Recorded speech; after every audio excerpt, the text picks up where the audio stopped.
A legitimate target. The December 17th episode of 60 Minutes demonstrates a qualitative shift in the propaganda narrative surrounding the Ukraine negotiations.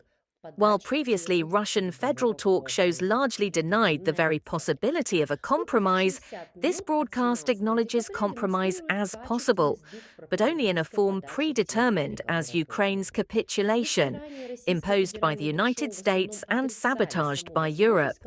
The central goal of the broadcast is not to prove a specific position, but to redistribute responsibility for the outcome of the negotiations and define the boundaries of an acceptable explanation for future events. 1. Threat frame: clash as a consequence, not an escalation. The broadcast begins with a sensation: the German Chancellor's admission of the possibility of a direct clash between Western and Russian troops. This thesis is immediately framed in a framework of madness and historical amnesia. He forgot how the last clash ended, followed by the key formula: Western troops in Ukraine will become a legitimate target. Crucially, the likelihood or consequences of escalation are not discussed here. Instead, a normative logic is introduced.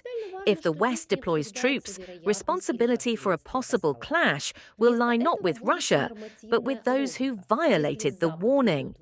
Thus, the threat of war is presented not as a choice, but as an automatic consequence of Europe's incorrect behavior. Hello, dear friends, ladies and gentlemen, comrades, hello. Your favorite program, 60 Minutes Hot on the Heels, is live. We'll start with a sensation.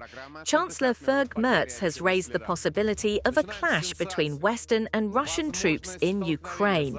He believes that under certain circumstances, the European contingent will engage in combat with the Russian army.